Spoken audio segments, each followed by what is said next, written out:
In the first few pages of the book, by way of introducing himself, Mr. Herman declares that he is one of the toughest men on the planet, if not the toughest.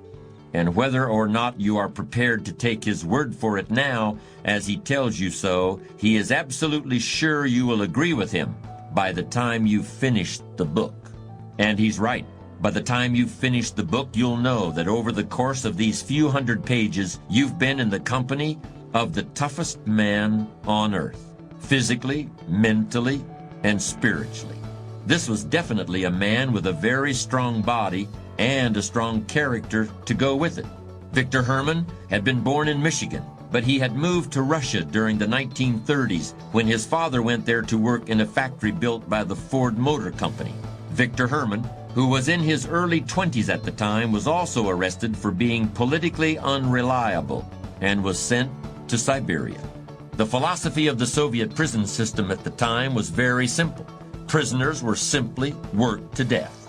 In the Arctic cold of the Siberian winters and the mosquito-infested, unbearably humid summers, the camp inmates were given one impossible task after another. With inadequate clothing, impossibly poor equipment, and almost no food. Faced with this kind of existence, a prisoner would inevitably lose his will to live, and death would occur not long afterward. Victor Herman was an amazing exception to this rule. Though he had no real hope of a life outside the camps, though he had nothing to live for in the sense that most of us are used to, there was something inside him that refused to be broken, just out of sheer stubbornness, just out of sheer strength of character. At one point, a special task was arranged for Mr. Herman, something the camp administrators were certain that he wouldn't survive. Early one frozen morning, he was sent out into the forest with only a single guard accompanying him, and there he was shown several dozen full-sized trees that had been cut down and stripped of their branches so that they could be used as telephone poles. He was then ordered to single-handedly load the trees onto some railroad flat cars before the end of the day. It was literally an impossible task, like something out of a fairy tale or a bad dream. But Victor Herman did it. Somehow he did it, simply because he refused to be beaten or to give up. It was a miracle, but it actually happened. It was a feat that dwarfed the accomplishments of any Olympic athlete. And as it happened, Victor Herman was in an excellent position to make that particular judgment, since after his release from the camps in the 1950s, he became coach of the Soviet Olympic boxing team. The author of Coming Out of the Ice performed many heroic feats during his years in Siberia, but he considered the incident with the telephone poles to be his masterpiece. As he worked, he was watched by only the armed guard, who just stood there silently throughout the day, probably half frozen to death himself, and undoubtedly completely dumbfounded by what was happening before his very eyes. When the impossible job was finished, Victor Herman could not resist walking up to the guard and throwing his arms around him.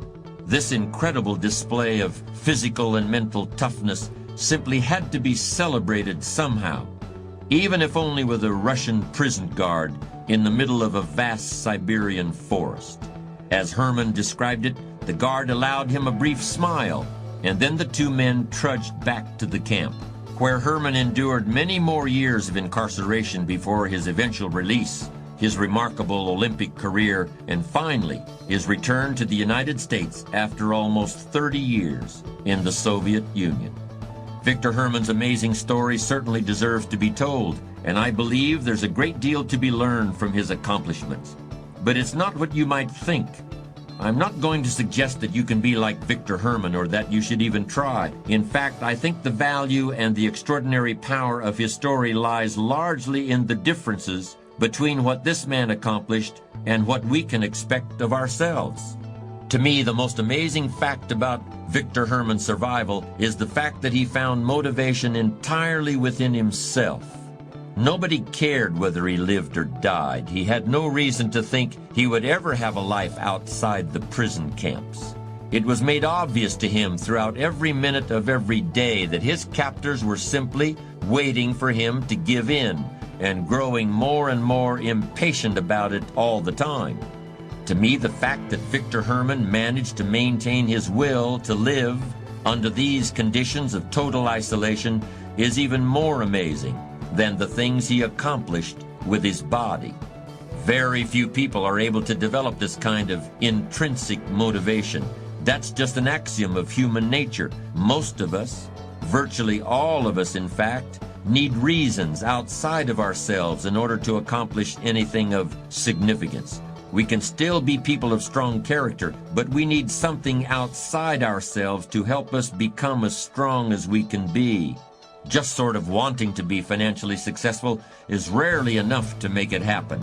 Just wanting to learn a new skill, or give up a self-destructive habit, or make some other major change in your lifestyle usually won't cut the mustard. But what if you had to get a large amount of money in order to afford the very best medical care for someone you love? What if you had to learn how to speak a new language in order to save a family member who had been imprisoned in a foreign country?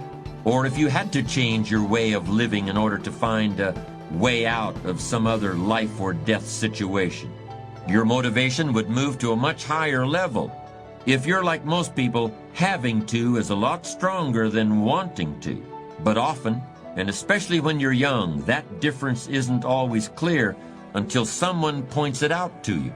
In my own life, it was my mentor, the late Mr. Earl Schoaf, who pointed out the distinction between wanting to on the one hand and really wanting to, or even having to, on the other.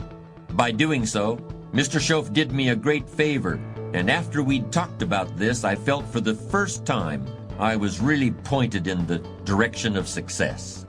The way it happened was really very simple and straightforward.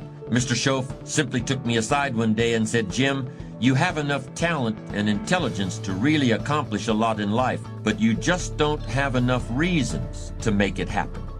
When I heard that, something clicked inside my head. This was truly a key insight, a turning point in my life. I had always doubted if I had enough ability to be successful, but suddenly I realized that having enough ability was not the problem. The problem was having enough reasons.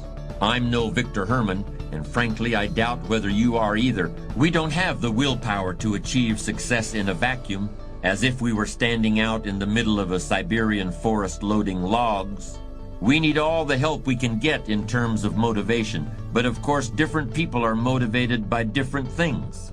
I've read a number of studies on motivation, and the ones I've found most convincing have isolated 4 main factors as the most powerful human motivators.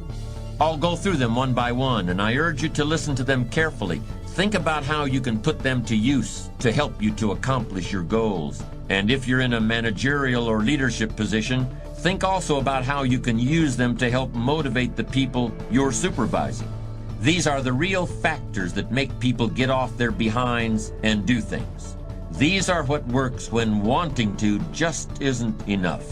These are the true reasons for believing something is worth doing and then for actually doing it. The first great motivator is recognition from peers. When soldiers in wartime give up their lives during combat, why do they do it? Is it because of patriotism or belief in the cause they're fighting for, or fear of court-martial if they do otherwise? Perhaps all those things play a part, but extensive research has shown that what really motivates a soldier to fight well in combat is the desire for the respect of the man who's fighting right beside him. This is much more important than medals or other forms of public recognition, which in the confusion of wartime are often given to the wrong people anyway. And what motivates soldiers in combat is only an extreme version of what motivates salesmen on the floor of a car dealership, or students in a classroom, or a team of lawyers trying to win a case. I don't know if this is still done, but for many years the players in the National Football League used to select their own all-star team at the end of each season. I was always interested and rather amused by the differences between the players' selections and the all-star team picked by the fans or sports writers. And I'm also certain that the honor of being selected by one's fellow players meant a lot more than any sort of recognition from someone sitting up in the grandstand with a hot dog in his mouth. Quite simply, recognition from peers is a truly powerful motivating force in any human activity. The second important motivator is recognition from respected experts or authorities. I can tell you that in my own life, this has been an extremely important factor. Mr. Schoaf, whom I mentioned a moment ago, was someone that I respected from the first moment I was introduced to him. And he was also someone whose respect I desperately wanted to earn. Has there been someone like that in your life, or is there such a person in your life right now? Don't hesitate to politely approach them and introduce yourself. Unless you happen to catch them at a particularly difficult moment, most successful people are eager to help others and to pass on what they've learned. Sure, I was apprehensive about meeting Mr. Schoaf when I first saw him, but I shuddered to think what my life would be like if I hadn't done it. Family is the third great motivator, and in many ways it's really the most powerful. Although the approval of peers and experts may be most important in your career, in your life as a whole, nothing can compare with the importance of your family. An experience I had a number of years ago is a good illustration of that principle. I had just finished giving a talk before a group of entrepreneurs up in Minneapolis when a young man approached me and asked me for some advice about achieving financial success. As I always do when asked for that sort of advice, I began with a couple of standard, straightforward questions. The first one was, how much money would you like to make annually? When I ask this question, I want to see whether the person has given enough thought to his goals so that he can come up with a specific figure. That's a much better sign than someone who just says, I want to make a whole lot. But this fellow was even more specific and focused than I could possibly have expected. I need to make at least $250,000 a year for the next 10 years, he said without a second's hesitation. And why do you want to make that amount? I now inquired. This was another standard question of mine, and once again he answered immediately. Mr. Rohn, he said, 10 years from now, when my kids are old enough to enjoy it, I want to take my family on a trip around the world that they'll remember all their lives. The trip itself will last for 12 full months, with no expenses spared. And in order to save enough money to make it happen, I will need an annual income of $250,000 for the next decade. There were literally tears in his eyes as he said this, and although I haven't heard from him since then, I have no doubt that he'll achieve his goal. This man was working because he desired to give his wife and children a lifetime's worth of priceless memories, and if that isn't a reason to believe, I don't know what is. The fourth and last achievement motivating factor I want to mention is closely related to the desire to benefit your family.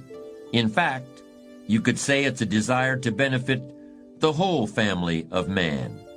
Let's call it the impulse toward benevolence, toward sharing your wealth and wisdom with the world. When we look at the four important motivators I've just discussed, what do we really see? The thing that I immediately notice is that they all involve other people, whether it's peers, mentors, family members, or simply fellow members of the human race. It's ironic, isn't it? In order to be successful, you need this very internal, very personal, very unique thing called strong character. But in order to acquire that innermost quality and set it to work, you need people other than yourself as reasons to believe. Maybe that's not true if you're the toughest man on earth.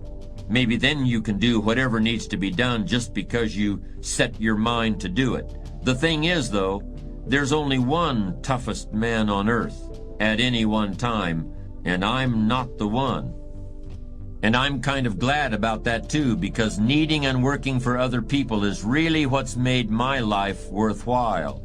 And I'm sure you feel the same way.